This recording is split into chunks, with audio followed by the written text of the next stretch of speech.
Bonjour, bonsoir, bande Kobalandi à www.voixsurcongo.net. Toujours dans le cadre ya ko informer bino. Alelo to yeli susu na émission na bino bolingaka mingi na kombo ya Botu Nanganini.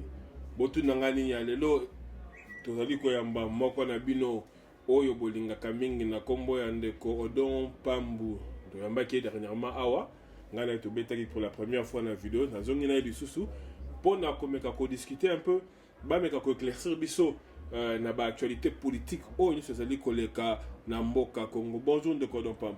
Bonsoir Franco, c'est Chimpuki, plaisir dans la pour les Congolais, puis plaisir au monde sous les lots, donc bambote na ya trop quoi. Ndeko Odon Pambu ni santé.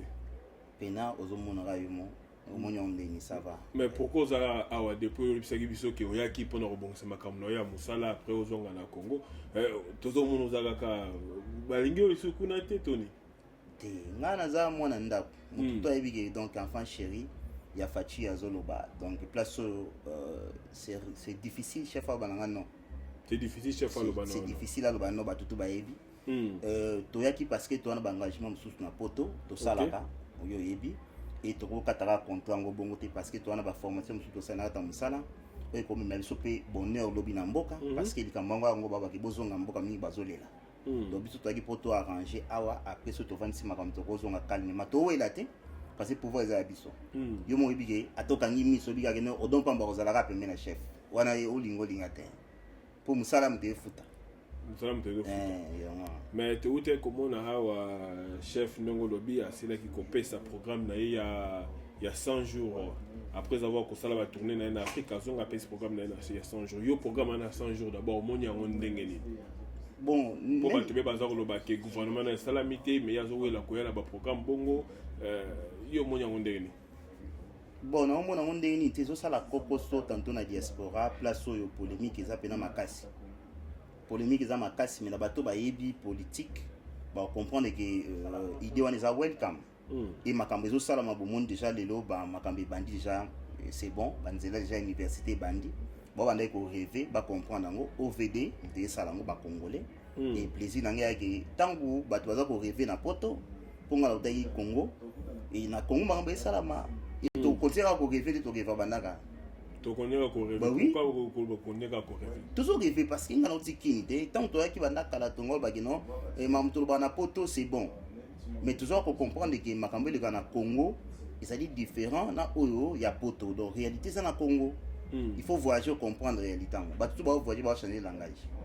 Tu vas voyager pour changer le langage. Par rapport à quoi? Kende botango zonga to tuna émission ngam no yambo. Doa de monde c'est donc. Te okenda kala papa. Okenda kala. En 2012, na bi kende chiko ba rebisa yo. Université zo salama ba gratter macadam ba ko mona mabela rouge na se. Ça veut dire ba sala no ba macadam te. Dans 100 jours pour comprendre. Bon, to dinamba mona muzindo actualité. Je sens que vous avez une bonne émission. Oui, problème parce que le temps là c'est préparé na kende na zonga donc 100 jours déjà roleka. Là je suis 100 jours roleka et sur les 100 jours on a ma kokoso ya hamburger ou bien la kokoso ya rolala ou bien toute place à rolala pizza. Kokoso za na ngote papa. Et ce place là ya lobi bana ko pa ba les place à rolala kokoso za na ngote parce que nous on était citoyen qui pour na ba bi moko précise et après ba bi na biso na citoyen qui pour na yango to accomplir yango peut to za toujours on la té bien on a problème on a té papa soit pas bateau quand même organisé donc d'abord les là-bas on va organiser bon na ebité nga na kolo baté pour la bande comme sous de ko yo link continue ba pic trop to continue émission donc on a continue ba pic donc toko de moment na buzindo ya actualité to uti ko mona na semaine yo actualité ça qui vraiment ko bouger makasi ko bouger là toujours le bala na nyoso to ye ko mona awa lettre moko bimaki ya banque salaire d'abord il y a président honoraire Joseph Kabila 680 000 dollars na mois. Est-ce que yoko expliquer biso ko futa même na bamboko to fandi awa ba konti bazwaka bambongo ya ndenge wana te parce que bato ba mituni mais comment est-ce que président honoraire aza kozwa 680 000 na mois. Surtout bito calculer en année et tokoki tokotanga ba montagne za ko commenter parce que ko pesa bato mususu passe na motema siko population za ko souffrir na population za ko souffrir wana bato mususu baza ko lia te ba mususu baza na ba ma été même mutu moko za ko 680,000 et président faut tana faut tana ndenge ni papa te faut tana ni abala ozongum kan mais on pas comme ex-président et besoin dans salaire na yeza qui combien donc ce que tu na salaire za combien tu na peka salaire à présent fait ça combien parce que ndengo zo pour mtembo ko tu na pour mtembo abana bino bien avant que boye ba salaire na ye OK so va fixer salaire na boye bango siko mondi ba problème oyo bino bo débattre na diaspora après avoir ko bimisa montant wana ba papier circuler après avoir ko solo la yango et après bo tike monsieur l'équipe bo ju solution te non mais toujours solo la yango te ngana na za ngana ko lobela ko lobela kabila te toujours ba kabila te mais voilà montant za ko ndamboka azali leader na ministère gouvernement na nekoti te papa bo comprendre te tout ça na gouvernement te gouvernement na nekoti en place te parce que question tout na par rapport à politique gouvernement ekoti na en place te mais toujours au moins appelle président Félix Saza ko signer ba décret pour na ko empêcher ba gouvernement oyo eza sur place ko et ça la ba action pour to ebimisa ba mbongo mususu toujours au moins azali ko sala yango akoyi pe ko signer décret moko le bakite salaire wana na mona eza belé mingi to kate yango na nous to revoir yango soki makambo fandi ba revoir yango nani obitina ya parlement oui parlement là pour signer ba loi papa donc pour non signer ba loi mais oui pour non ça ba loi signer ba loi ba loi mais oui bango ba sala motion comme la loi mais muto akoki ko signer pour comme nini le kana Sénat après président de la République le problème était pas donc je pense que on a son côté on est comme sous ma dipi ya makambo musu poto sola yango donc cela veut dire qu'il faut débat na tango yo toli ko sola siko parce que bandai ko fouter liboso so ba fouter combien liboso na yebi salaire ne même yo yebi en hotel toi na contrôle na ngote kombo nibo même c'est sur makambo ka ko to comme tout monde ko décontré si yango ngana vandi absolu to na pouvoir donc cela veut dire que na na contrôle makambo wana te so comme ba débattre yango ba ko de sola on a parlé makuna décision vous on a parlement et bato ba koti kuna ba yo moko ndengo za bo yo moko za ko mona d'abord salaire on yo mona opinion sur ces années ba président ya Afrique nyonso ba milliardaire mutu mo boyebi salaire na zate so comme il est le beaucoup millionnaire olinga répondre on n'est pas wana yango moni ba analyste na bino ya butu ba ko bomaka nzoto li kwa bambo salaire wana c'est ya faux sujet to na contrôle na ngote état de droit ko tende siko loko les abongo bozela quelques mois bo comprendre so ba futa ngote donc lettre ngo peut fabriquer place utinga na oyeba yango te mais utina banque papa parce que sur les acquis le kuta tout le gouvernement ba ya ko démontrer yango ba démontrer yango te na lobi boyi ngana ba na bino papa siko soki na ndiko bino bona moni yango ezebele ba réduire yango après décision zo bi odopo mutabo yango bolekisa ba tana mino inutilement soki bomwe bo ba congolais bo débattre yango bo sala lettre bo tindi na gouvernement bo email na bango biso ba congolais diaspora moni ke non masolani bo sa amati bo sa pe pétition do bo tikana no koleka makambo wana tout ça banini ezali monter belé ezali monter mo gebele mais mingi tango pe babaki a na 100 jours ba sala banzela uta ba sala banzela na babaki oh mbongo yo uta mais misale bandi bo comprendre que état des lieux et sito salian tant facha baki ke na une expérience c'était pour na diriger na ibsabino ndini ba diriger mboka bozali osala vidéo te aza wana diplôme eza te boyi na boyi mais lelo oyo basala état des lieux après état des lieux bocomprendre masolo ezali n'est-ce pas donc mpo na nga 680 000 wana oyo bango balobi bakorevoir yango na parlement totala ndini ekoleka soki président akotya liloba likolo na yango akotya yango c'est tout. Bah revoir le Parlement après bah, oui. Oui. Mais pour le moment, ceux qui ont 3 mois, 4 mois, 5 mois, ça à continuer à coller à 600. Et bon, vous avez un salaire où il équipe de 680 000 wana na mois. Vous savez est-ce que vous avez des alarabons parce que pourquoi vous voyez baraté? Le quoi vous voyez baraté? Vous savez attends vous voyez baki bongo ça. Avant du 18 vous savez. Donc il va pas temps babilo ko to linga ba c'est. Mais c'est quoi salaire à présent fait check aux ala combien? Pas monsieur peut pas mettre tout qui babi. So on va payer ça y ba payer. So ba opesa ba pesi. Ouais. Tu vois comment on appelle sous na makambo oyo ya mbongo ya ki kozongisa après voyage na tourner Afrique. Tout le monde qui ba confrère na ba concert monsieur sous ba créer là qui ont ba polémique ba monsieur bazaya ko tuna combien azwaki. On a vu même na diaspora. On a na YouTube. OK. Na direct. Baton ce sont des commerçants. Bato basali ba YouTube na moko asala ka base ba futa ba na YouTube chaque mois ba se retrouver ba laisser famille soki oliaka na YouTube to ça baisse te o comprendre nango donc soki président de la République abimi batuni ye azongisi mbongo botuna ye abimai na combien ya business na bino te c'est tout ya Kabila sali combien de voyages botuna te ba Congolais bana problème kaka pa ya mwana mboka botuna po ye moka ye kozongisa te esi bomesani je pense toi na pouvoir bamuso bamisa monta babisa azwaki 2 millions atazwaki 10 millions parce que nzoto afachi faut ba protéger en siko ya na valait écoute ba ya ba social ba futa na pote te ba to ba koza fanatique pour so monde ba na fanatique nini so abisi 10 millions Congo ekoite est-ce ngai na nosani a président de la République donc bato bamesana kaka na bakasi bamesani donc on nzoto afachi tant azo déplacer pour protéger yango attends 10 millions 10 millions pour trouver qui pour nous sécuriser présent na bino présent ya Fayu présent ya Bemba présent Nganda présent bango tuwa ba Moïse Katumbi et c'est ngaki 10 millions yango 10 millions et bimaki so que c'est ngaki 100 millions ko bima Congo ekoité pour protéger président de la République est-ce que il y a un débat bino biso to kenda kawa to tia bino to poso bino na ofinga bato bali associé bagenda ba futa bango 70 pounds na semaine parce que tout le monde pour 70 pounds et pour même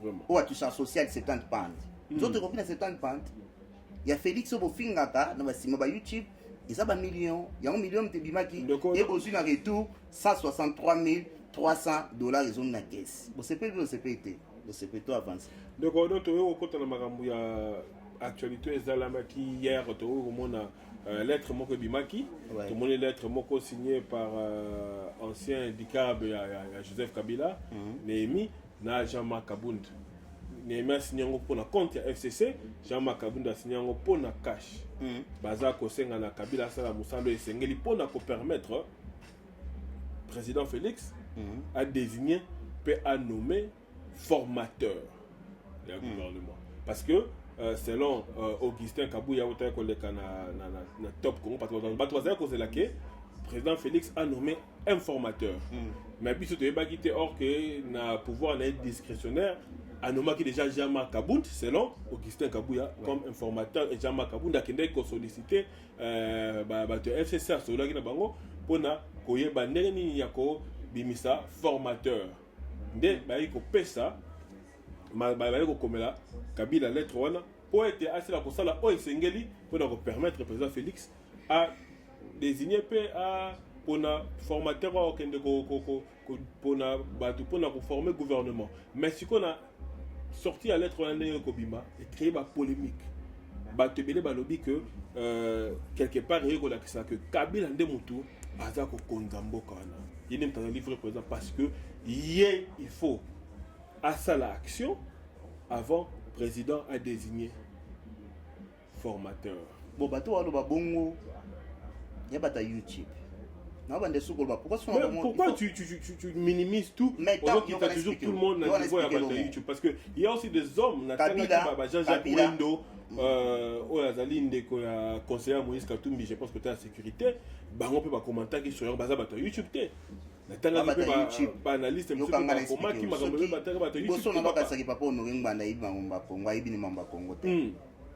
YouTube ndimelanga biso to ali na pouvoir landanga bien soki vidéo ebimité boko interpréter l'autre toi d'accord tango présent Félix Ayambaki Kabila na cité de Loya soki photo te vidéo te mo interpréter na YouTube dans YouTube so va poster photo ni bandi oboa bulati et si lit ba ta YouTube au bon point vraie politique même temps Kabila au la vraie politique Eric Makambo yo bino boye ba ite maman zozo bani a faux frère les pouvoirs ils allaient na IDPS c'est notre temps ils sont des nous décider na makambo tout mais tout ba kiango awa mais pour décider na makambo tout pourquoi d'abord Kabila il faut à ça là au esengeli pour leur permettre président Félix à Salini mais il y a on va se là mais c'est le chef non Kabila dit chef FCC mais justement mbuno bolo ba chaki butu bozo pompa mambolo PPRD parti cher ya Kabila patron nango c'est Kabila landa bien eza parti eza coalition ba mouvement PPRD nazo ba PPRD FCC papa non PPRD parti cher ya Kabila OK bakomi majorité par rapport à Bapalou tout ça PPRD baza majorité te nalobi PPRD coalition mais baza majorité te papa nabi PPRD basangani na bakomi majorité na balie na ye Bapalou nazo ba bien là na mamna olo ba franco zala na émission PPRD basangani na balie na ye bakomi majorité présidentielle ya koyiba na 2011 tokei na bakor ya Saint-Sylvestre baye kosangisa susu baopposant oyo bakende kosigner bakor ya Saint-Sylvestre mpo barespecte yango bakomi FCC. FCC ekomi plateforme wana tokei na baélection balobi babimi na 300 quelques députés chikoyo 300 quelques députés wana chef na bango na toti na PPRD parti politique mukolo nango propriétaire nango Kabila aye kokoma na bato oyo ya Palu oyo balie na bango ekomi bakomi majorité sindi ba majorité présidentielle aye kosanga susu na ba opposant ba Ange Dechi oyo basalaki ba accord ya Saint-Sylvestre siko mukonzi na bango ya nani po il faut na expliquer bato oyo balingi koloba ba YouTube tozonga na bango na gardien pour ba comprendre kuru ya pete donc mukonzi bango ya Kabila ok président PPRD comment on ti na tuni kasi parce que muto la question puis na tuni yote mais président PPRD comment on est pas tout que na mambo yo tuninga mais yo mo yo bi réponse Chadel Azane secrétaire non oui et président PPRD comment on est Kabila de ya mwandi bato obosala ba YouTube fo batika ba biloko ba sabu soto moto na moto fo zonga ki atala ku ubioteka soki ni fo zongela yango donc cela veut dire que soki décision tout ya plateforme na FCC moto osala ngo ya Kabila bonisi ko tokene wapi décision ni Kabila zwi so ba kene ko mona Kabila c'est tout olito ba mnoni moto to akoti politique moto akomo ba politique ya mo politique donc les lois ngi tozana cohabitation na ekosalama ekoexister coalition na yaki awa te pomme te na obana na bi coalition yo bi cohabitation c'est bon coalition wana soki salami ya dit parce que to yaki awa to lobaki na batu tout Vital Kamerhe alegaki na RFI alobi boye Fayulu zonga moto bo pesa biso 100 députés na bino élection c'est salami to sangana to koma bato tokoma majorité pona tomeka kotia bato contre mire bayoki biso te papa totika Kongo ekufa pona Fayo totika Kongo avancer te pona Lamuka ok kuna tosali coalition tokei c'est tout et bon souke ekufa ini c'est la politique on est politique tana minduki zwa minduki kota kini usama te mais sikoyo soki tolandi wana nde bino ozo komemela makambo yango bolobi bon coalition esalami bongo mais bandeko de baza na ngambu o pe baza contre bino na baza kotala makambo bandeko wapi bandeko ya Lamuka bandeko Lamuka eza soute panzani déjà te panzani ah mais oui déjà eza parce que to mona ki mama Yves Bazaye babimaki alobi Lamuka eza kopanzana te to mona ki ndeko Fidel Babala pa bimaki Lamuka eza kopanzana te yonde muto za koloba ke Lamuka eza kopanzana nazo bana ki Kyungu alongoli ba parti politique ne pe plateforme na kata Lamuka déclaration check na Voice of Congo de Nico le Baki. Même ce que Kyungu c'est Moïse Katumbi. Parrain, mentor. Ngao na c'est ça kati papa. Moïse azo bomani nzoto pona senga bolimbisa zonga na mboka. Bono yebi angote. Ozo bana o temple. Ndima mama bana eza YouTube te. Mais si ko to lobi wana. Ouais. Ndenge bozo ko sangana na ba. Et c'est biso na tina mamba Lamuka. Lamuka ba bi ba comme si ba opposant. Ba ça l'opposition. En plus l'opposition va na paix mais ça l'opposition dans l'état de droit. Ba paix mais ça opposition état de droit. Parce que ça ko s'opposer ba ça. Opposition va simiza nini? Ba o ça musala ba mala. Nani wana? Autika la mo mate fa na to route. Kalaté. Ah kotika la mo ndenge ni papa. Oh, mais ba to moni ba bilenge neti ba Jakindala, to moni ba Mike Mukebai, ba ngo tout. Mike Mukebai za nani ona ki? Aza député papa, aza honorable mon voilà. Aza ki mutu tembe na zo ki bato ba voter kembele wana. On va expliquer yo. Biso muto ko biso na 2011. Ba ki minorité, fayo la vota voani, a vota lwani na kata ya parlement. Ata botomboli minu na makolo. Boza minorité, ba olia bino. Bon ça elote. ba discuter ni ozo ba bien vote tolika banani bandimi botombe maboko basa 300 quelque papa yo kana expliquer mon coalition so salami pas c'est fini opposition zate mais na kati ya cohabitation ndenge ozo omona te ndeko donc ozo komona te que danger moko ezali que bato yo babebisaki mboka pendant 18 ans bino boza kozongisa bango susu na kati ya baactivité tomonaki même base oyo obengaka base leur président azali koprésenter sans projet na urgence à 100 jours wana bazali koboya bakimbuta bazali koboya bacibala bazali koboya baolenga nkoi pardon sikoyo bino boza kokende koforme gouvernement na kati ya gouvernement na bamembre mosusu ya gouvernement bakozwa baposte clé na kati ya gouvernement baza kowuta kaka epai ya bato babomaki mboka wana pendant 18 ans boza komona te que quelque part bato baperdaki bafamille na bango peut-être bamanifestation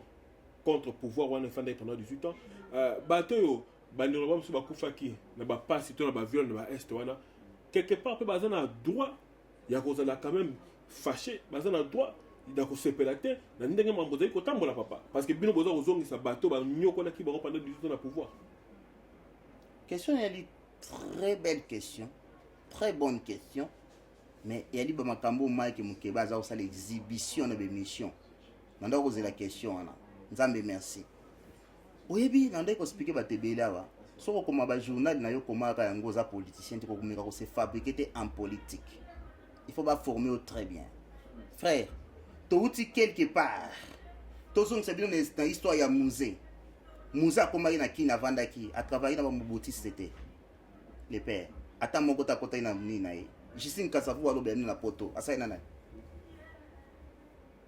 asa ina musée de aboma d'opposition échange ni to ina bien na PPRD service ya sécurité mobimba ya Kabila isimana wana base banani ba le antundu baba mokolo mpombo batutu wana tout ça ba mobutise à travers le monde menda sanani ba mobutise te total la place autoroute na place autoza kokenda cela veut dire que bino awa soki mtakoti prison tona ba beta bakula awa nde ba ba miyipi na mboka otwali il faut koti prison benga yango centre de rééducation soki mutu eza kopola batutu na siba komko saba n'importe quoi. Awa soko côté prison une fois deux faut changer aujourd'hui musala bien continuer classe non n'est-ce pas toko rééduquer bango na makambo ba bengi état de droit kuna impunité zo sala maté papa de deux Mike Mukeba zo le makambo yo oyo bino bozion po chona mutu Mike Mukeba eza lokola ndeke azo yemba pamba aibi politique te amwana a côté politique sika tata ko lela les problèmes za moko soki population yembi ke bovandi na ba miyibi tangu tokei na élection tala yo moko awa toti ko na ba élection awa bomwe mambe salami opposition a déchiré vérité des urnes bobo yaki machine bobo mo la vérité des urnes mutabi vérité des urnes nanga niki bino vérité des urnes boké na cour constitutionnelle ba preuve ezate mais ba intellectuel bazate ba kangami kaka na mutu vérité des urnes mais oyo ko discuter vérité des urnes benai par rapport à preuve ni tangu FCC ba comprendre ba kumbi mboka mabe ba sa ko s'organiser pour ba tia ba député na répondre na question ba lebele bino bo sala ki pour une position pour que nous postuler na ba ganga na poto $1000 ko ya poster zanga bino pour que bon sambo ce que ba bini majorité même batouana on va constituer gouvernement même batouana va salaki on va bomaki mboka parce que biso miracle ni IDPS bonito ça expliquer quand non chez moi ngazande mais là on le baki tenekta auto ça oui surtout le goli Fayulu na mutu to ngoli Félix na mutu to zi Fayulu to kotisi wana a changer nini na normalement place to comme na changer nini mais bango baza ko loba surtout to landi be mo baza ko loba que d'abord ba résultat législatif wana et ça ba résultat lokuta et ça va résultat moko zaki parti chez donc ceux qui te l'ont dit résultat on a d'abord ceux qui fati vraiment ngaki a télémela nanga baloba ke ba résultat législatif là nanga babo nde baopinion ezopesama Banani. opinion ya bandeko na biso oyo Banani. baza contre makambo Banani eza koleka na wana. mboka. Mais On a les opposants au pouvoir en Banani place. wana yoka na expliquer. Tozala bandeko côté ya Yoka laboka, na tozala expliquer. bandeko côté ya diaspora ba résistant, tozala ba combattant. Kama ba resa bazala te. So ba yoka na soki na zo na répondre yo. Donc système motuna te papa. Mais yo ngana banda ko répondre katinga bani so soka na mtu. Aussi ça qui papa ngana yo ko bakisa likolo ko bato ko sisa ki te bato bazala na so bona ndo sisa ki. Yo na lobi boy. Soki président Fachi alobaka landela ba élection wana ya ba député que balandeli yango batala que ba résultat wana ezali ko refléter vraiment vérité des yeux na ba député peut-être FCC wana ba ngaba za majorité wana parce que peuple azali zo baté pona ko voter bato ba nyokola ki to uti na émission na to la nom de to uti na émission. OK. Déjà bozo douter na na résultat na mkezo douter na ba résultat oyo Félix Abini. Même bato du sous attaque ti dossier on yati na ba développer ba. Boy ko zonga sous que Fachi landela ba résultat législatif. Mais bo mami bo bosenga. Muto na dikolo bolobi que non habilité. Allez, yemo so andi sous ko landela ba résultat na bino oya ba député. Mais c'est quoi ça? Makambo to sala mi mukolo moko. Législatif provincial, national, na oya ya présidence et ça mi mukolo moko papa botika makambo bozoloba. Oya moni ki abimaki te a député kende la makamno yo moko kuna pa nanga na cour constitutionnelle. Et job na bisote. Mais si ko ozo mona te que na cohabitation président quelque part à cause de la tokobenga na singa na kingo. Non. Parce que aujourd'hui ce cas peut-être décision moko il faut les kanakati à parlement et que bandeko ya FCC to autorité morale na bango abikete bo saboter décision na lingité les cas ba wanda ko saboter parce que baza majoritaire c'est pas comme ça. Non wana biloka ya YouTube bazo. C'est biloka YouTube te par même na parlement awa là ba kenda ko signer awa na parlement gauche na droite bazala. Tout le monde a Thérèse mais tout le monde a conservatif s'il vous plaît. Na ba pardon, tout le monde a conservatif na ba leba awa. Là on va existe tout le monde de Corbin azako komema Thérèse Amélikolo awa na ba motion pour pas bazoko te ba motion pour la nini akoisa ba décision Thérèse Amazali kozwa. Yanga na zali koloba partout dans le monde na ba parlement tambola rabo. Na bino loko ni bo ça différemment pour être ba loi monsieur ko peut-être na avantage ya président Fachi bango so ba telemi yango to na avantage ya peuple bango ba telemi yango elekate. Boko ça ndé ni papa. Martin Fayou le temps ba voter qui m'a sey na kati ya parlement asaki il était député non pourquoi boni bo clean ba tumuso ba salité lelo mutazo clean mututé papa parce que na répondre la question na yo abale makambo ma sey ya ba sala ko na ta ya parlement biso to saki na ta parlement te na lobby na oboyi même a pas anglais je pense que gauche na droite bazala mais pour l'intérêt de la nation ce qui y a na profit ya ba peuple ba voter ango biso to beti bon bota la politique na bande ko ba bi oyo toucher bango tali bango na obenga no za YouTube ba commerçant pour politique za ya binote soki Fachi asala ki speech na ibolanda bien alobi boy na ye ko pesa bino ba premier 100 jours na nga makamni ko sala mais na ko zonga lisusu liboso na bino pona ko bisa bino continuité na ngo ningo bani bo surprendre ke na loba ki on émission moko boy ba chi parlement vandi wana ti président de la République habite boule na nga na lingi bo matsa ba salaire ya ba soda balongo na $40 ba koma na $200 soda pena likilika munduki na pale pena rota pena bo lezo le kapena ndira ya tenti ba kata ntente pota ba finga ba mpuna teni ba kata ya ngote po biso ndemi toza état de droit ba nommer mutu bino ba nommer dictateur ke nommer démocrate ezalaka YouTube so mundela kangi YouTube politique zo ina temps na ba site pola oyo ke da pesa information ezanga mutu na makolo policier avandi amona pena ke député mo ateli na bité jamais biso tona 7000 et quelques ba sodo il faut batika la ndengwana vous assure que il okonyo so ya pona bola peuple bato ba mende loko bata FCC ba ke non et ko lekate lo e ko lekate frère tout ça quand même bato wona pe paso mona ke makamuti so leka live bozo luka guerre na mboka ba ko dissoudre parlement et le côté pour la bonne ma paix passer la nzela mbongo ko bimate na élection ça mwana mboka ni et ça mwana mboka ni bilo ba ko voter net ke bon d'accord à partir de l'eau élection on ça ma sous na peuple té biso ba député to voter pour na profit na bango pour ni na bango là il faut ko sala ma ko débattre nango mais bon moi peuple on ba ko cha présent contre ni par rapport à quoi Y'en a souvent qui, moi, ni place au site, na ba YouTube comme si biso. Au type de question qui toque pour te éclairer, bateau, bah, na bouteille, on fait une analyse, mais on maîtriser l'autre. Pourquoi ben ça bateau, on a débat ça la débat, so ba moi, l'analyse, c'est mon gars à fonder. Pourquoi bah, un débat contradictoire, bah, revendre, parce que ça la polémique na angle na bango moko boy. Ce qui est dans le mabe, bino bona raison. Bon di ma débat pour vendre na Voice of Congo. C'est un challenge bango pour te vendre ba te point. Ni tout est l'autre, frère. Mais c'est vérité. Kabila comme premier ministre c'est pas quoi. Na miracle ni Gibson. Na miracle ni. Bah toi ça un miracle accord na bon ba signaki. Miracle ni na tuni. Bah bien accord na bon ba signaki. Un sénateur. Bah c'est botangi na nous constitution mboka. Pourtant la constitution mboka très bien.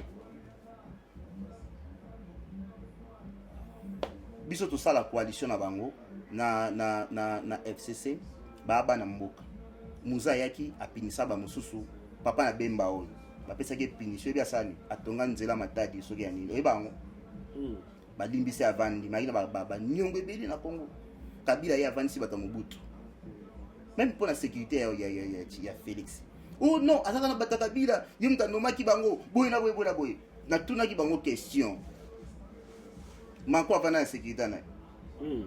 Macron avant la sécurité. François Hollande avant la sécurité. Sarkozy avant la sécurité. Bana biloka kolobate, boyebi lo bolobate. Yo de mon parti opposition qui ko former ba service de sécurité. Ané, ba ça service ané so to komi, yo momo chef ané. Obi seke de terre nini? Obi seka mboka wana ya nini? Nga grand frère nga azali mutu ya ané.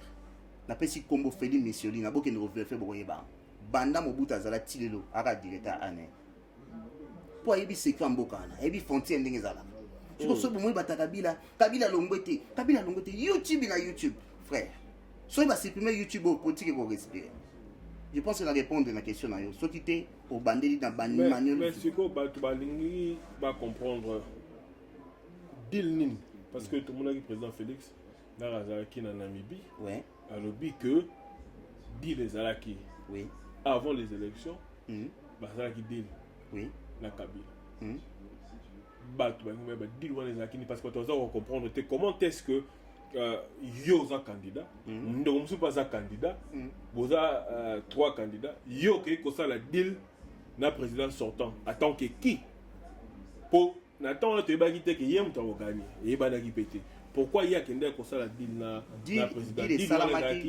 ça m'a na papa na so fayu dit ne ça m'a fait parce que on va ebi dit normalement les premiers li ba wanga na ti mais biso to ndimi on pona nini dit yaki na ndeki te ba nommer moto tant ba remarque mais ba rapprocher ça m'a ina fayu par rapport ya retourna yi de to ki na élection soki mbeba ou bien bino boleki et vous en ndengeni par rapport à la sécurité ya bato mususu o bakoza na mboka est-ce que chasse à l'homme ekozala ou pas ntumba yebila zona nanga biso deal na biso auto yebi ona zolo ba ezaki deal ya ko ba ke bino bozu pouvoir mais est-ce que vous en mamba chasse à l'homme bokanga ka bato pamba soki ndengeni tout ça boina représente non mutu so ndinga bunga na droit ko vivre librement virgule soko ça ba problème na yo na Franco c'est moi faut fondre la justice dilo nga na yebi yango wa dilo yebi bah oui ba dilo mususu yebi te o na yebi o biso to yebi IDPS yango na kasi dit la nomination non dit la exact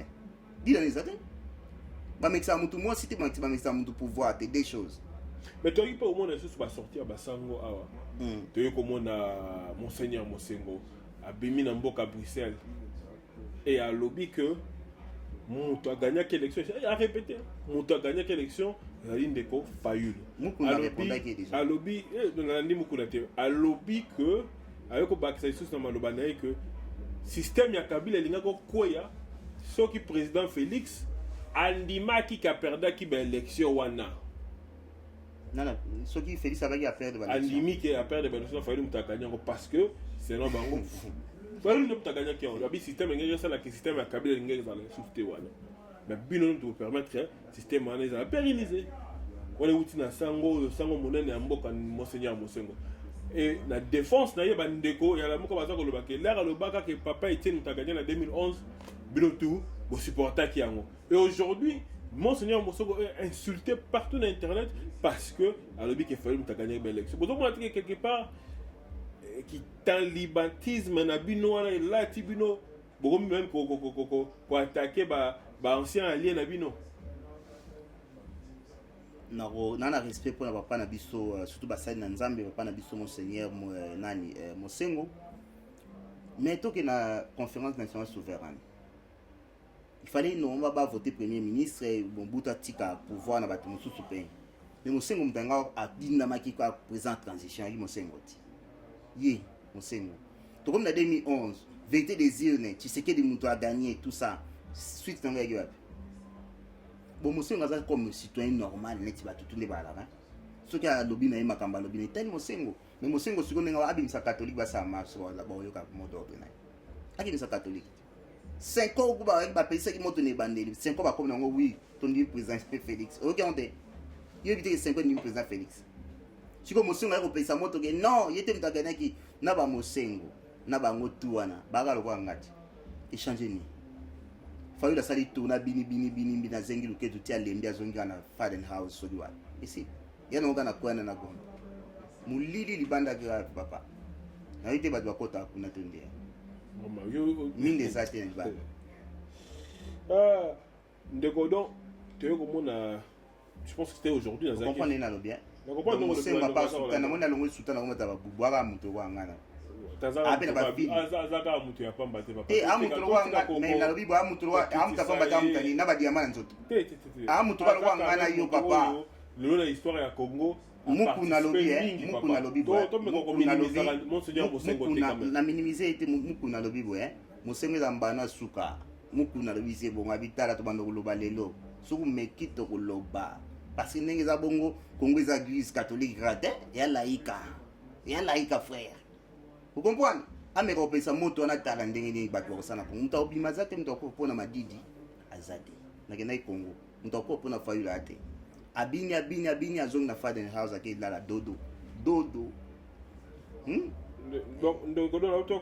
aujourd'hui là je pense que j'étais sur mon inbox na Facebook et je suis tombé na vidéo moko boye na moni ndeko moko boazaki na molili ndeko congolais alobi aza na autobus de anglais bengo Ireland awa bango bengo Island na français masasi ezali kobeta libanda alobi ki baza kolukisa bango pour ba refouler bango azali même na bana na azo kende ko bomba bana na parce que ndako kurenza la kite molili akende ko bomba bango parce que baza ko sabo ba refouler bango alobi ezali du ya makambo oyo président alobaki que bato bazonga mboka bozo mona teke lelo ba dire wana itie bato na kokoso parce que bato miso bazonga ba vidéo za solo miso baza ko douter na yango mais si ça s'avérait que cette vidéo wana ezali ya solo bozo mona teke bande que lo comme na kokoso wana parce que bandeko mosusu to mikosa te longa mboka Congo batikala mpe koprépare eloko moko te na nsima soki bakomi kokanga bandeko boye bazongisa bango place ya koyamba bango ezali te miso batekaka babiloko nyonso mpo baya kozuka vi moko meilleur wana ezali vérité oyo mutu nyonso aza na aéroport okoki kokonza te bato bamiso batekaka baparti ya lopango bamiso batekaka makambo mpona koya koluka vi meilleur mutu moko te bato nyonso te baza na bamoyen oyo bandeko mosusu bazalaka na yango donc soki bandeko oyo basalaka bongo pour quoi qu'on se retrouver à car se retrouver en attendant Mouké à ou même peut-être 2 ans awa et n'est président le bac et comme qu'on causait que bande quoi na base en danger à cause zonga bongo n'est que tout ça comment de quoi na vidéo azakolé la bongo na ah on les lati de quoi na zali bomo na moto comment tu go bande papa zali moi yo expliquer le mongo pas comment vous comprendre te so tali vidéo on comprend déjà moto bomi moto te na mboka wana ta ko tobi ko na Tchad na mboka moko boiso ya ba taliban soki ba nini tout ça pour kaka oza irrégulier bakende ko refoulé na minduki lokola ba guerre salami ba mboka mususu ba kokanga ba mboka wana te masasa ebeti mabongo pour kende luka bino ba refoulé mbo ba mbibi te en plus abia na bana na ndako ata kutu mboka ngo batango ndi bazana bango tukutu babi ba ko soutenir ba balinga ba congolais te yo kanga se jo muto sali vidéo na liboma na moto abali bia liboma na moto obi omoni loko ezopesa nga dégoût na babiloko ya ba réseaux sociaux bate bele ba maman bele na ba papa bele on dit ba qualité na poto alors cette vidéo bon comment partager azo rendre compte que muto abangaka masasi zobeta réellement franco toi na king opérisi bougie briquet bou achebo bozoka masasi okoloba kutu ndeni frère na masasi bon okoba ndenge ni okobata mo kopesa message ndenge ni nazoyebisa yo bozoyoka po président Tshisekedi alobaki ya babuzoba bavérité lamuka oyo bavideo lamuka azocréer bamontage biloko babuzoba biloko ya terre à terre bato banda kolanda yango frère est-ce que lobi na osala émission na kobenga bandeko bavanda na Iceland na mboka wana baotémoigner une émission live na voice ocon parce que votre ocon fait ça la différence ya basite ya babuzoba oyo bakotia biloko ya marke wana ke biso basite ya babolole basite wana ifoto oto nalobi nafingi te yali qualificatif nazoloba yango etalinga yokanga etali yo nalobi bongo yoka na explike yo nalobi na yo nalobi nga na bana yo ke bababolole nalobi yango so encore une fois nafingi te parce que moi makambo mboka bato be bakufa biso tosala ba 23 ans tomona Congo te frère bato babanda osakana na mbonga Congo balieba mbonga balie makambo balia baba bololi na bande sous encore une fois nalobi na bande maloba na émission na yo maloba na nga so bakolanda balanda maloba na nga na te boko sakana na Congo te problème te boko kitsa Congo tina niveau moko o ezala te. Comment on la vidéo à bongo pour opendre le président de la République qui est Makamba Loba qui n'est pas comme Koboma Batou? Comment?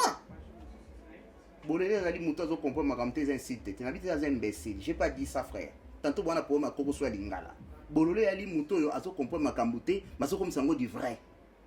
Ils ça refingate. Baza n'a pas dit souvent bololé, bah toi sa vidéo à bongo. Parce que comment bien me ma vidéo? Oh yo, Mouto qui a zo triqué a zo kosa. Bah refula bah Tomasa si n'amboka ni ici bomona. D'autant bandimi qui terre d'asile, c'est ça? Tant bandimi bato wana bavanda na Iceland wana ya terre d'asile. Si autant ba refula on na droit ni. Pour président lobby. Donc on a une mode de président. Obi John aibi ko kosa te batabla muka boyo sa ba vidéo te boko sande ba Congolo mituna bangiza ya bopola. Oyo ba yebe loko te ba discuter politique pour ba discuter politique. Obi ça fait trop mal. Moto bino vous soutenir a commis na pouvoir à diriger bande au créer ba vidéo en ça fait trop mal frère tantôt il ressentir en côté pour Félix Ande kona ote mais ce Félix akini de kona so komi boma pour na mboka ne bonga que mutima il fabriquer vidéo en ngwana nek esprit nanga ozo ko kumba peuple pour ba telema ba ina mona okanga yo obi mutona iloko na sala ne ils un site grave pas président de la République pourquoi ko kosa.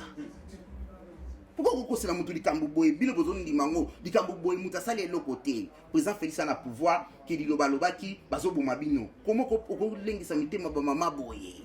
Je comme ta bon to benge bololete, yuzo soigné. Camarade Nayo. Mais Bololé, ça dit, mais Papa Mbanda, combien de fois Papa Mbanda va que non, voilà quand on a ça Bolo.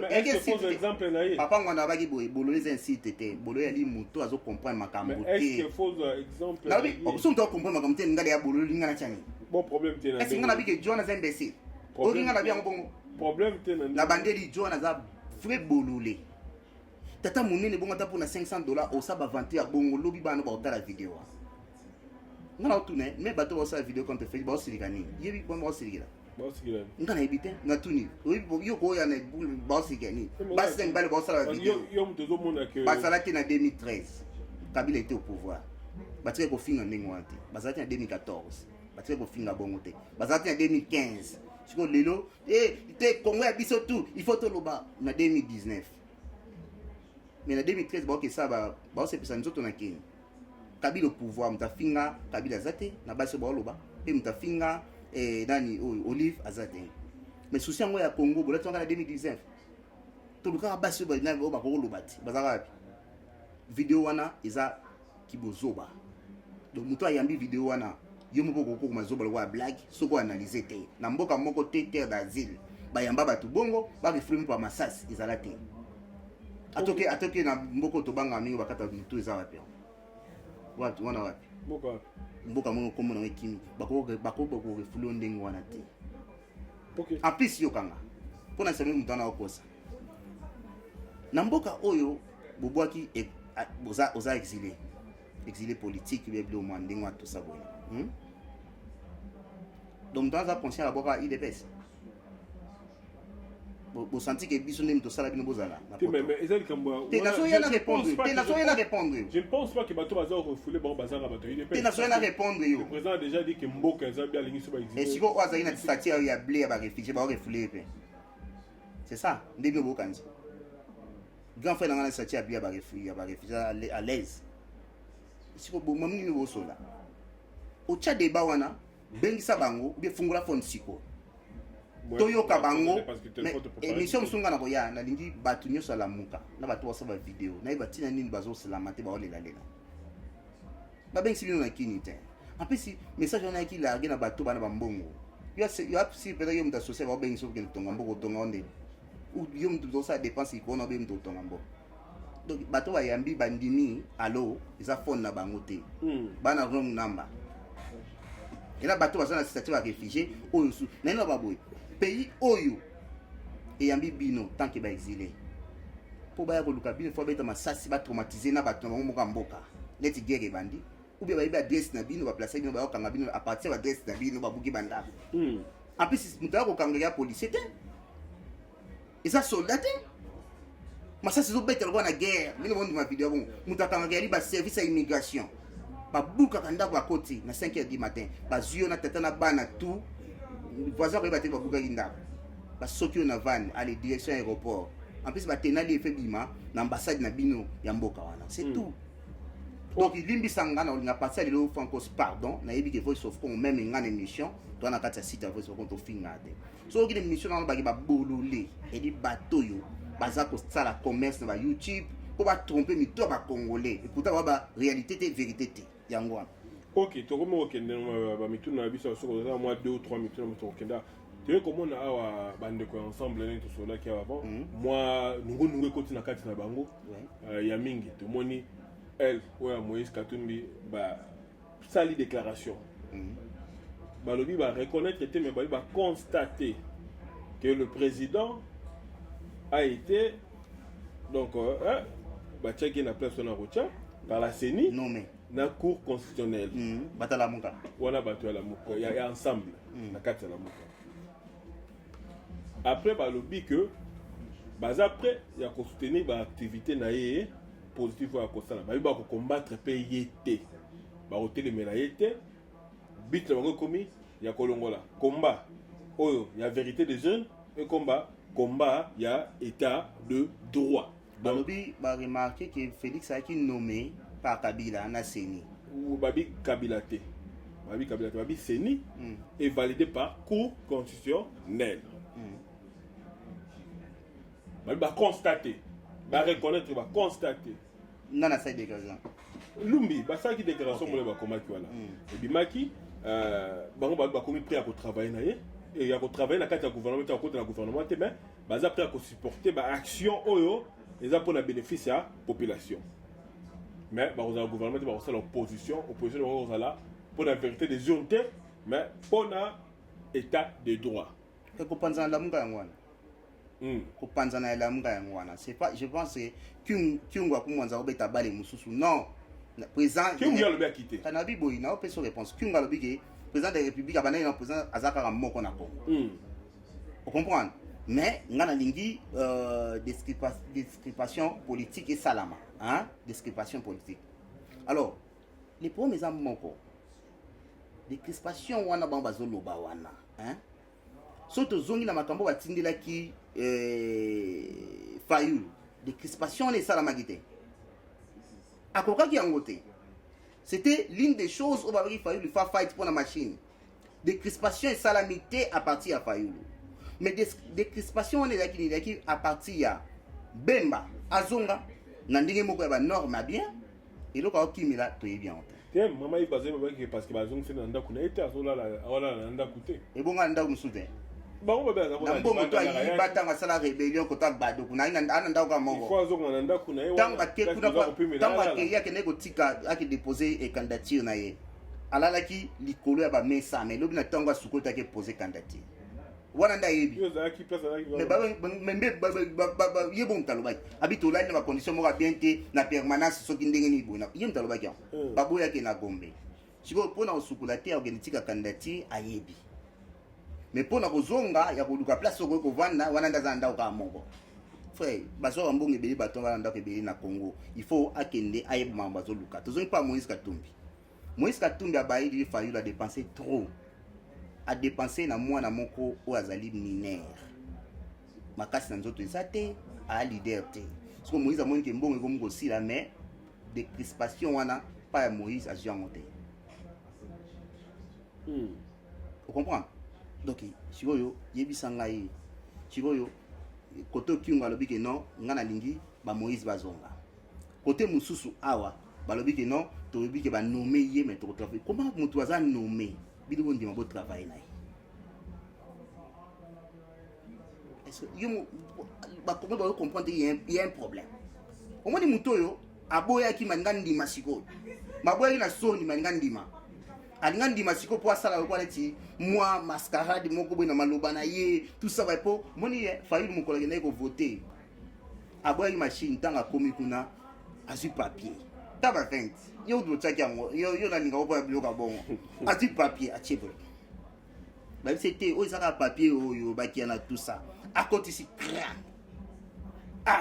azeli moi minute mke papier oh ebimi machine kako ya boya ki sika ça ba 20 po andimi on a soni après avoir que ça la bani ya mwike bato ni ndambu donc ça peut être kitoko donc na ko pe ko le kana président ali bango ba point machine no papier bini pas achango likolo boy ya mbongo dollar te papa fayulu tia kaka na ba irne procédure to ngona ozela e to mona ka dinisi ba irne batanga dinisi kanga bi moto ay mambo ça te na vie je pense que aboy machine andi machine bango pe balumbi wana ba komi na bango pembe na koya ba ye déjà il faut to boy na moi charismatique charisme faisable pour te voir kiango ba eza charisme te parce que tout le monde ne combat qui mukeba écoute menacer ko quitter pardon tout le monde même de Jacques Ndala tout na bien a télé Jacques Ndala ko mona na Twitter aza ko finga na ko finga Jacques Ndala Daniel Safou ba Mike Mukebai ce sont des atalaku de la Moka ko konta bango te lokwa les 7 patrons ba eloko te donc ngana ko vanda na ba somo ba bato wana te ba simple journaliste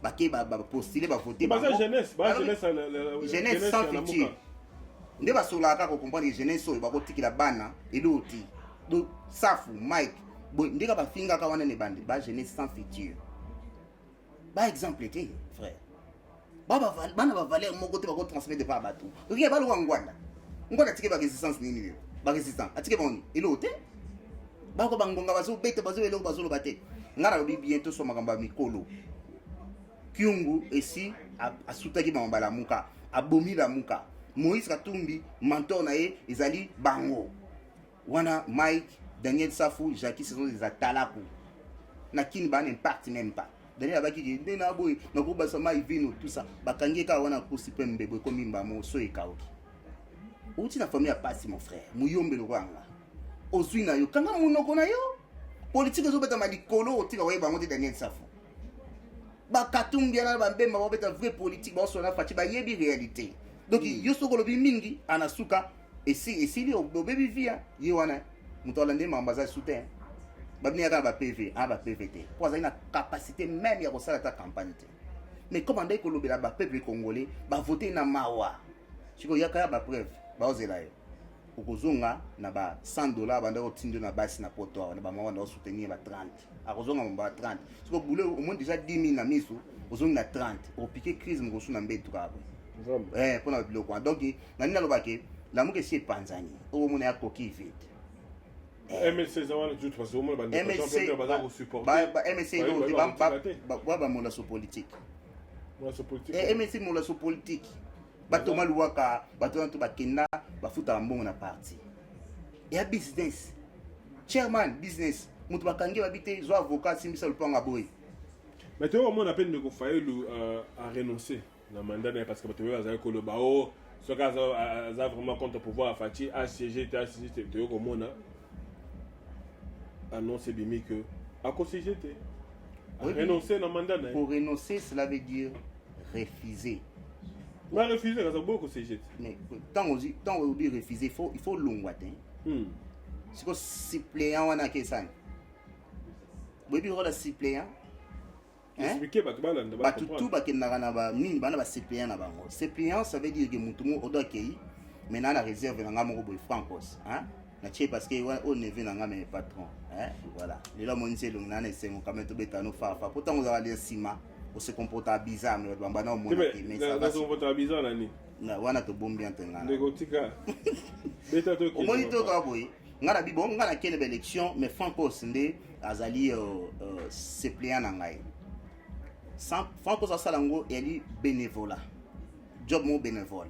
Donc ça dit si on a bien Francos Kende le baboy Francos a okende et a dit la ngana Francos ça veut dire que Fayulu aza mutu moko escroc moko limbi sanga pona ngo mais escroquerie azo sala na politique asala ngo na 2011 Fayulu ndeko monyo donc na 2011 ba siéger a kenda siéger ake kolongaka na tango etikali une année ya ba corps ya Saint-Sylvestre mais a glissa qui paye a tombé ces jambongo na ye bayoka déjà mambo bakobeta ndaki osaba makambo ya bavantimo ya pamba soki Fayulu apena mutabiki a renoncer pour na makambo wana alonga pe CPN na ye abake bolongolanga balonga immunité na ye balonga makambo tout atikali citoyen simple koto omona ba makambo so bana sama na Congo nde ba okanga ye facilement ayibi mambo osala je kokwa longwaka na nini CPN na ye yana ya bana CG très bien c'est bien d'ailleurs donc si on a pas CPN na ye nani on remplacer Fayulu na parlement na na éviter pombongo qui n'a pas CPN te qui n'est pas Fayulu yindi siko ba oyo kana entre bango to fond ko 4 euros combien vous comprenez ngo donc vous pensez la congolais mambo za mtu na makolote a renoncer alors que non bolongolanga ba invalida Félix na parlement oui bien à ça la 3 mois qu'il n'a été motion fait ça ka ba sur mutu moko boy motion et bima boy c'est bien avant d'être na balongoli mo vuzuli racine balongoli Fayulu la sala ba G netalingi te 7000 wana et belé pour na Fayulu là par mois 7000 et belé azonga na ye apsika ko sabato tu vois comment on est sous polémique moi on dans ma dernière question polémique mo ko le cas makasi ndeko Fayulu la sala qui interview moi je pense c'est dans New York Times je pense si je me souviens bien et na katwana alobaki que président Félix Aza patin et créer maman na mobulu il faut ça mettre patin ouais après il faut ba pantin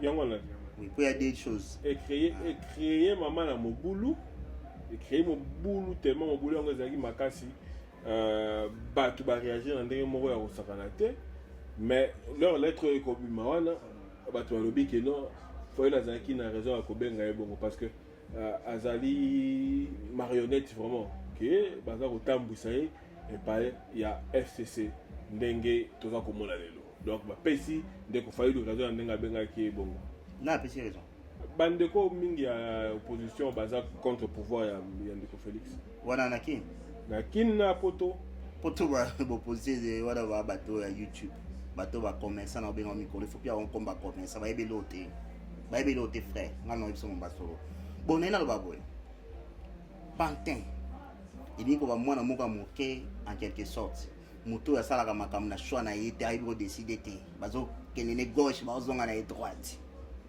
yangwana 2006 rétrospective Fayulu ana solo a PPRD na nzoto yokanga bien azolumba solo ya PPRD c'est pas un opposant 2006 oyebi ekofiltre kimbuta yebi so ekofiltre na obeta so na lobby na 20h lobby na émission na ngapo na laksana na pantin yemta avre pantin donc na 2006 ayaki molaso ya kota PPRD atekaki ka ndenge atraisaka po ba ne batizaki na Genève yalaki biloko na mouchard 5 gars jidane na bake otubi mbele côté 5 mouchard donc okoteka yo franco ça teki mututu pour avantage na ye ndenge Francis Kalomba loba loyi bokozwa makambo tout au décortiquer pe sa outi te ko somba te lo te na foule na 2011 to sukoli to pesier to la tie malasi ya IDPS pour ba voter bakeyi ba voter ye to bi ke bo siéger te bo minorité aboyi wana ba grande ligne na aboyi na ye kokota kuna tout ça banini aboyi kokota o te na kokende ebiso nga base na nga na tuna base na nga tout ça boyi na boyi base ngo ba kaka 7 soki 8 mba moko esili ba so 8 mamba pam azongi kuna akeko siéger lele ba mbongo na ye tout ça boyi na boyi avandi toyi kolenga susu pan toyi kokoma na makambo ya Genval moto ya liboso ye wana Genval aye lisusu pan na makolo mibale te toye na non dialogue bayebisi eke non il faut tokeswana Kabila mpo nde tokende boye il faut tochite grisme kosalama abimaki kosala baliflete ne basinteresse tout ça aza na vision politique c'est pas un politicien na état de droit Fayulu akocombattre nini motu nano ye mona na kei nano makambo nano aganye 70 alongo ya 70 59 alongo ya 50 moi bajournaliste banda okumisa awa nini bachanger les côtés bakomokumisa bango faci mpo bacomprendre ke moto ya omema so nulle part sikoyo nabi pantin ezali na definisaki yango te siko tozoya sikoyo na bitapo tolobi mpo na biso na 2011 toutilize comme Sankara de Punta moto totindatinda pampama na bachaine akende kolobaloba bilobaloba ye anda osala mosala wana mpo toyebaki place tochai tomona yango te so ozofinga leader moto ayebi politique Félix président de la République Pantin yo oyo moto oyo basali oyo ya kosala pa ya Bemba basali ya kosala pa ya Mbusani ya Mwisi lelo boka déclaration Mbusani ya Mwisi Matungulu azabi a signaté à Genval ya Genève ya quoi Genève Matungulu azabi bato ya politique baluka Matungulu awa dossier na boyo kite boyo ka bien voilà déjà dans l'équipe bo ça ba recherche sikoyo na ekolo ba boye Moïse azosala oyo ya kosala oyeba tande balobaka petit porteur te bazopesa mot d'ordre surtout kemba na bakor ya Genève nana aza vrai Pantin ke yo baponi comme leader de l'opposition lobi Moïse nani muzito alobi te a simple porte parole nana Pantin nana pa yo ozolo aloba makambo oyo aza na ba preuve nango tazo aoyeba eloko te makomi je pense que vise bande la craquage il y a des vrais Pantins parce que non makambo ozosala totindaki yo nango te combien de fois Fayulu alobi bacontredire na Mbemba na Moïse combien de fois oyo yebi ebele alors lobi ozala filme tolakisa différence ya Faci ba grande ligne na ye Fayulu tantôt boloba bilo mosusu bokontrolaka yango c'est pas parce que baotikelo liberté ya koloba que état de droit ezali okoki kosala ba n'importe quoi na un grand leader lokola Félix na un grand parti politique lokola Félix entre temps SID ezali lokola ndako moko neti zongo inene SID nomona na kini tala mwa ndako moko wa parti politique bato na kati soki 30 donc aza na impact te tant que leader asalami nde ndenge akendaki asalami nde ya kolobake bato baye na nsima na ye mpo na mot d'ordre ya MLC ya Mbemba Mbusani ya Mwisi na Moïse mais c'est pas un leader par preuve atelemisa bato soulèvement population babino moto azoya na parti na biso tozo moto ntango evimbaki ba na marche na biso tokoti na ta marche kwa mwana fioti tokena nzela moko ti moto evimbi soldat du peuple lobi na mission na sabino ke a soldat du peuple donc on a pesi kaka ba ya ebandele moni na kopesa ba vie na biso conseil moko politique yo Etienne Tshisekedi la sala atika ko finga te aloba likambo expliquer soki omoni que déjà échoué wana eloko kosala te omo pe ningo osala opposition te mais ka organiser mosusu besala business bien que gérer hôtel à mwasi na c'est tout ezala mie ke koya na bani atie na eloko yango atie flash batake ya longoli pere aye kozongisa yango lisusu po asaida bainterview akepeta biloko wana na bainterview soko ya baanglophone mais c'est eloko nto otikela bana lobi kofinga boye un leader président de la République bane Pantin il n'y a pas besoin qualificatif. Mais ce qualificatif, vrai Pantin des alliés. Pour dire qu'on fabrique, bis on dit qu'on fabrique, on a solo à peu perdre. Alors on va solo à peu perdre. Il y a ça opposant.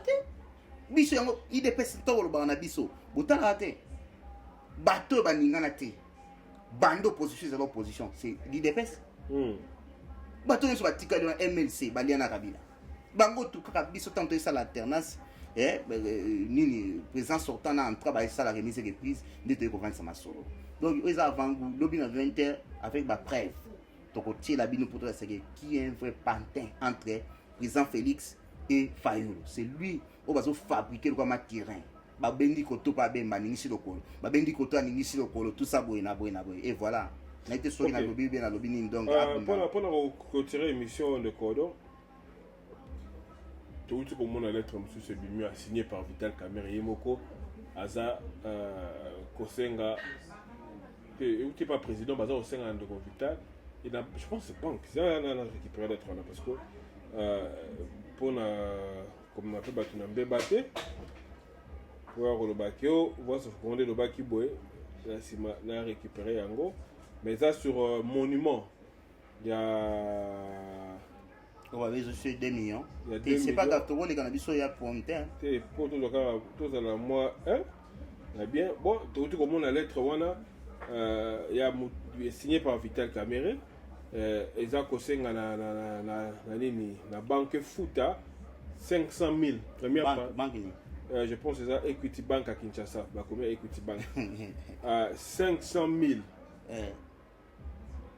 on les a déposité à Liboso pour na monument ba kosalela nzoto ya papa Etienne R Kozonga. Donc montant total elle a 2 500 000.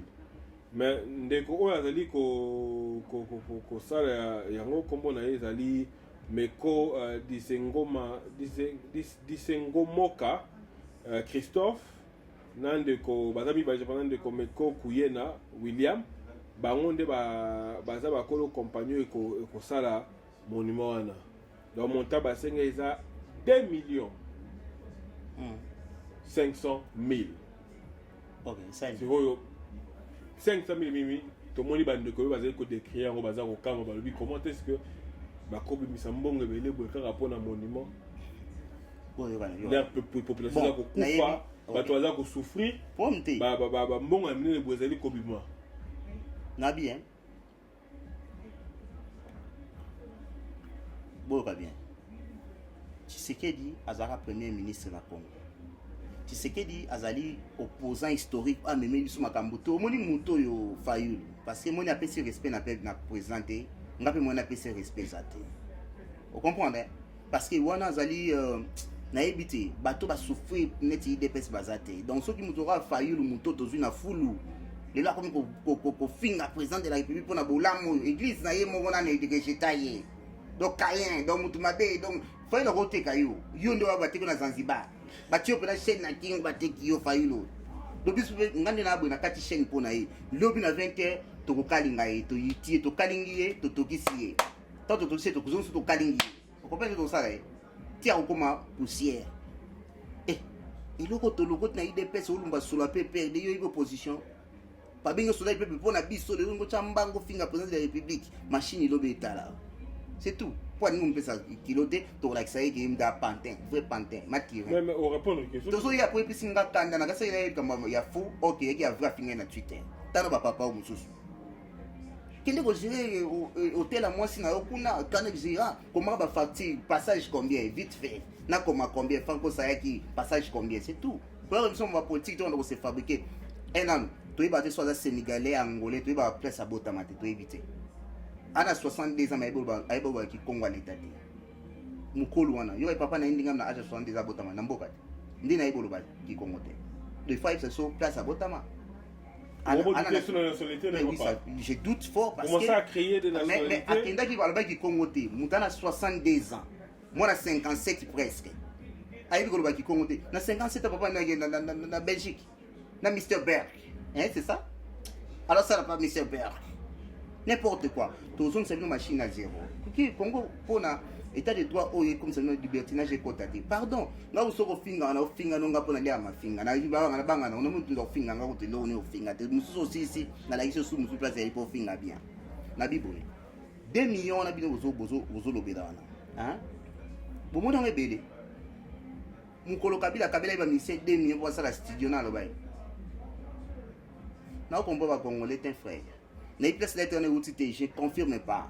Mais ce qui est vrai, pour ça, la moto, ça l'opposition, tu dois palper l'autre, palper l'eau. Ma bénison. Ma bénison. Tu vas la continuer à pouvoir. $400,000 après 4 jours. Et bungi na tanda buna. Bolobi na ngote. Bolobi na ngote. 400,000 ya muke. Bobo mona muke tanto pour na biso moko tout ça. Vous comprenez?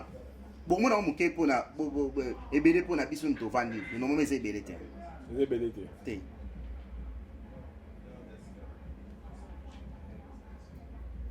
So yo ozo commenter kuna to. Na commenter ngana ba mo pesi. Et c'est pour na moto. Vraiment. Oui.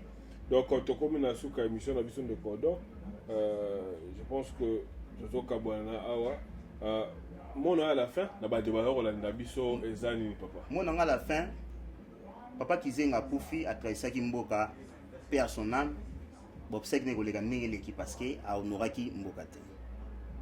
Alors papa Tshisekedi Koufi ba okunda na bonheur na nyos tout so ba bi va décider 2 millions ba décider mais na bité na prouver l'être les solo. Si vous pouvez être les solo ne parce que mais ngana mais ngai olingo ko mo sanga na konde ngana le pour na bibongo. OK. Na bimaki na ina mamusu au sala nazali ndakunde na abona ko beta libanda te parce que son toana information toana pouvoir.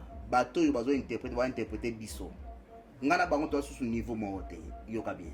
Taki niveau mo na opposition. Ndenge zo ya manga boye oyambi bato wana pouvoir.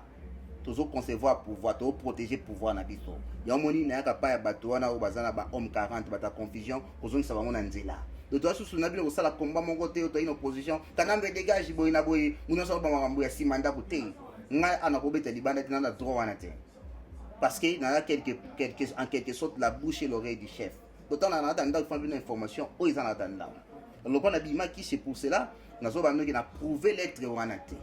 Na mutu na ibina twa garder fou pour qu'on on doit confirmer qu'il a interprété qu'il est wana ngana ngwanda te par cadre pas manakata nini wani ko interpréter on te ko so biso na niveau wana te. De on a dit que na zui avec réserve. Vous comprenez nga? Donc stocker zali bongo 2 millions pour na président 2 millions 500 pour na président Etienne Tshisekedi à sala trop. Mutuno na kota akomona o mabe. So beaucoup mo lo balé na ba YouTube ata bozana kata confusion. Iza ponana. Tant bozali na 1980 quelque papa bino somnoti kolubati mobuto yoka na sima mami boyibe poko wana tata na bino ki menuisier tata na ki maçon asala politique te ayiba ba politique te doto kunda maçon na politique na menuisier ndenge mona na papa Etienne Tshisekedi non soko ke na mbetse ke bakundi ko na $6,000 ebongi na yo mais so mozole na 2 millions et ça fait quoi?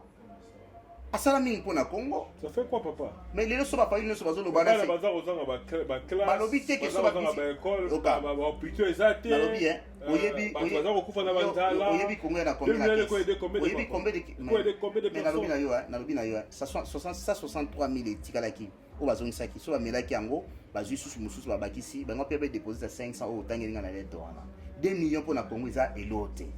Mais c'est beaucoup pour la bateau bazangi. Mais non, on a bien. Déplacement déjà à présent 63 000. C'est combien à combien de millions pour la sécurité naïe. Et le côté parce que bazo gouverner te ba mona ngeza iloko moko mais c'est le côté mbongwana. Bazo yiba mbongwa bongo. Pour na yo peut-être aux autres côté. On a tout se comprendre. Pour na yo peut-être c'est le côté. Mais pour la bana o ba faire partir de la Kinshasa. Bana ba faire na Kinshasa ya suka kuna. Bana ba faire na Masida. 2 millions de quoi changer ma vie na bango. Tout ça quand même d'accord. Projet étranger 2 millions. Papa Ozolo ba bongo parce que na monde business ya entendre le ba azaka arrogant. Na ke Congo, mapango ezali pembeni ya palais de la nation. Mapanga 2 millions ezate. 4 millions mata. OK. Donc aujourd'hui on 2 millions parce que bokango 2 millions par rapport à makambo toujours bana binango. Soko kotsa na makambo mususu 2 millions pour na Congo ezali le côté. Sikoyo bato bazaka muta polémique ba basala bana monde business te. Bana omoni yango grave. Didi Kinwan akaba combien? 100 000 avant kana ndako boyo bo mona esiba violé bango tout ça va dire aina 100 000. Ça 100 000 il y a ça peut ça on a une mission boy. Yo omona on di bomat. Mais ça na vie aux anango. Odo comme na 1000 na c'est pas 1000 na ngai. Sikoyo lokola bino go solo la awa, hein? Donc lokola bino go solo la awa. Mutumo atuni awa, odon yo papa na gina na Congo, tout ça i docteur, vérifie ngo weba. C'est ai docteur. Mission na comment répondre partout. Mais ngana na tango so na tanga sorry. Bon, na respecter yo. Est-ce que tata na gina? Pour nga répondre tata ni so gina. Mutakwitsa okoya kwa na ba teka c'est tanto. Donc ni ko baki pour bazo bana répondre bon ka bon. Nena baki 2 millions c'est rien du tout. Limbisa. Na o bagiti. Donc 2 millions c'est rien du tout. Vous comprenez? Donc il mérite. On mérite, il mérite ça. parce que c'est un politicien aza moto asali makambo ebele tout ça boye na boye donc on a koyi koloba na yo yango wana limbisanga mpona répondre moto akotaki awa limbisanga encore une fois atuni question aza mpe moto na respect na répondre ye avérifie yango donc nakoki kosuka wana limbisa bango ok avant na clôture limbisanga bida limbisa bandeko donc bandeko boza otala na oyo na osenga na vraiment 2019 nde tokota te na mois ya mars soigner parce que bato baza koseprendre trop balobi ke olingi kopike bato na pike te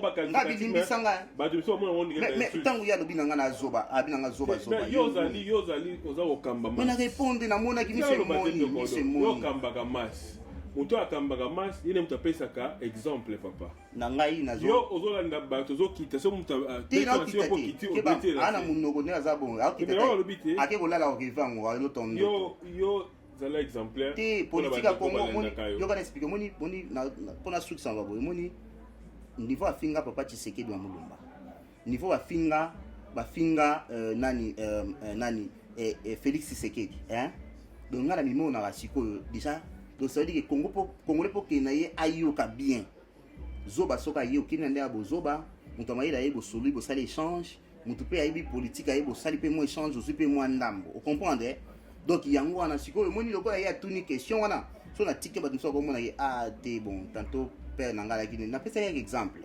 mais ce qu'on a répondre ye pas répondre papa na yaki nani c'est tout na fingite donc limbisanga ponango donc ngai comme déjà net mutu ese bouger pona bato ya mako ya moni na chikota ba cochon na potopoto ngape bafinga nga te bafinga ko te bafinga na commentaire mutu mo afinga mama nanga na bloquer te na sala loko mo na sala pe loko na pesi parce que si on a bien réagi ils ont le pesa bon pouvoir bakozwango nga la sala yango te etali yo nga nebi role nanga bato yo basuisa bato ni tout donc faut soit côté na buzoba au recadrer mbala moko soki te ba pakolo buzoba umende na boy so na boy te mutu ça la vidéo zo finga na tango sa vidéo yo wala buto soki yo boy ko tango e ko to ba site mususu.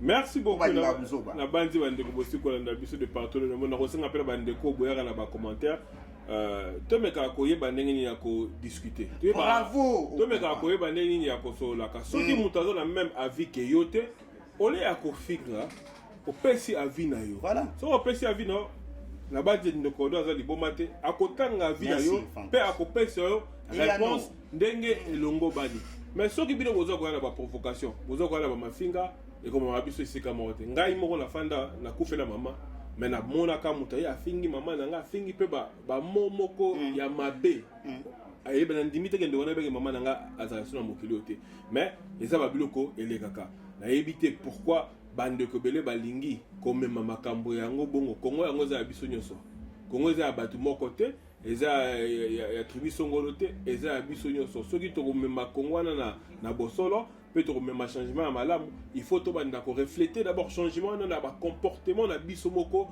bato auto na likolo ba ko to za ko bundela pona changement yango ko yaka na mafinga te parce que na bana na biso na baleki na biso bazaka na ba Facebook au place to kotaka pona ko sala ba émission bazaka na ba YouTube au place to salaka pona ko sala ba émission e batangaka makambo to komaka donc to yoki saka bango soni ceux qui bokoyaka na ba émission na ko senga na bino vraiment boyaka bo kozaka ba question na bino malamu pona kozwa pe ba yano ya malamu donc restez branchés vraiment sur le basuko presinga na personne le basuka yo penga le basuka ko kufinga bato ba tout ça le basuka kasi voilà le basuka ezali bona ba congolais tant auto comme na ngonde fond ko sa lobby atakanga toujours akondana nga mais leur comprendre sur souci na ya wapi vous avez un site où vous avez un vanité de Babuzoba. Où il y a un site où il y a tout ça l'échange. Plateforme où il y a tout ça l'échange. T'en souviens encore, on a vu une vidéo dans YouTube, quand on a un commentaire.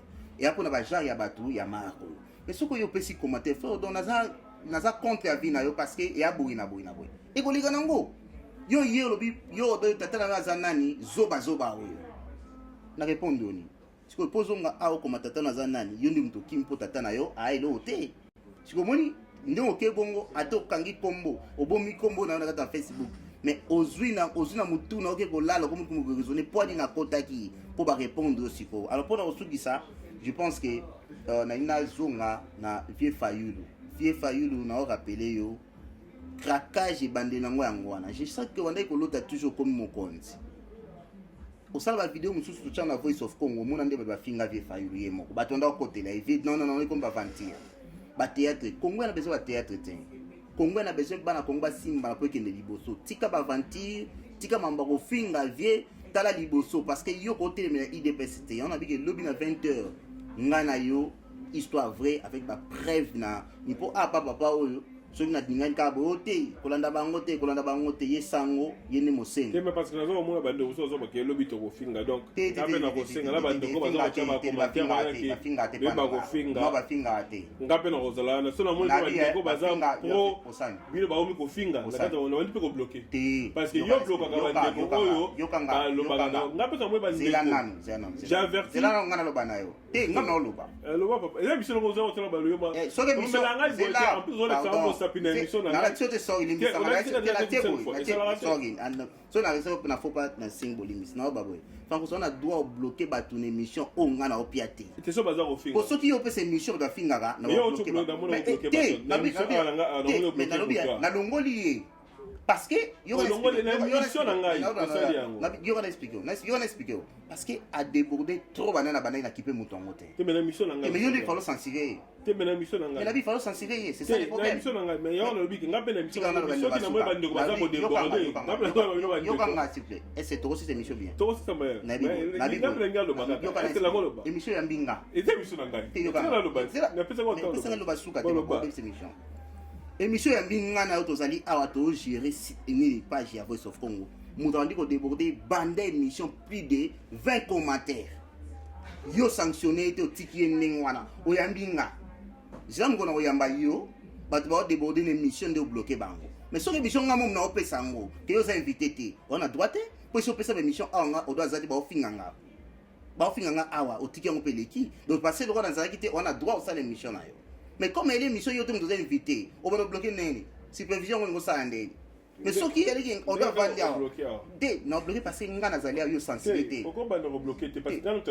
émission yo kuzi d'abord on a droit kuta ko zana mini pour c'est émission là c'est bon on a droit de ko na téléphone au tient on répondre à question mais yo za discret oza ko landa na biboye dilo basuka Franco toujours dictature na pesi yango parce que émission na il faut na respecter so te malassima arben sangata dilo basuka ya liboye to comme na niveau 500 makanisi c'est tout n'a pas besoin d'attaquer mutu monté pengandi na na sala combattre contre bino va besoin de éclairer bino makamni de na Congo to sala pona bino parce que yo imagine toi que on na palais oso critiquer Félix oso finga Félix na anglais tout mais tata na maman na yo baza ko s'incliner liboso ya loi au Félix ça na sur place na Congo na nika na biso ko zonga mutu comprendre ça na l'ordre oso tata maman na bande ko no so to bongisa bonte na Congo et biso tout donc ba conséquence ya Félix donc il faut comprendre ngo boya tout ça là échange so ça na eloko moko okopesa autant so ngapi na elo mona opesa yo tina Voice of Congo yango wana mais so bolingi bomona biloka mitakala babilo nuke no tana ba site mususu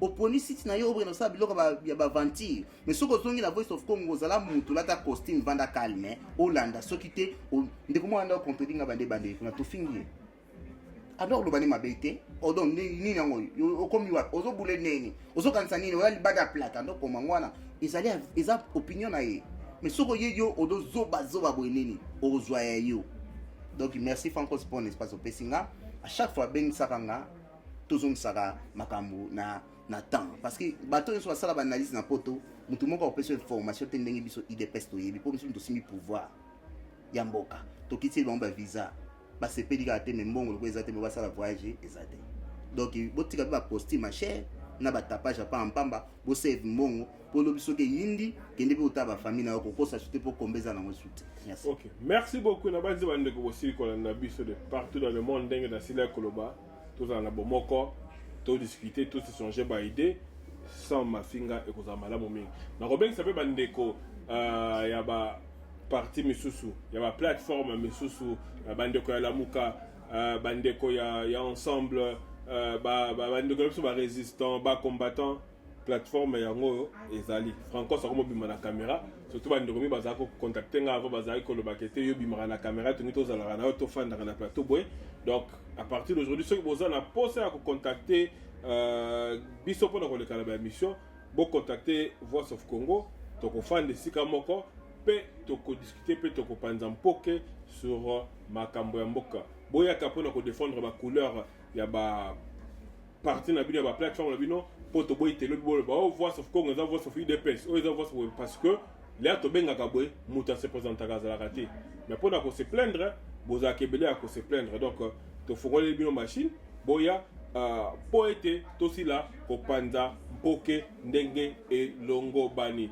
Donc merci na bandeko to baparticipaki batie bacommentaire poliment na kati ya discussion tozali kosala napesi mbote na ndeko Kame Mayele oyo alandi biso ntina suka napesi mpe mama Jeanne Bilonda mbote napesi ndeko Dona okito opa contribuer mingi na kati ya émission na ndeko Chantal Katambwe bandeko misusu boza mpe bele oyo bocontribuer na émission nakoki kotanga bino nyonso te mais restez branchés et tokute na bino à la prochaine. Bolanda biso na chaîne YouTube na biso à Vox Info TV pe na Instagram na biso à Voice of Congo.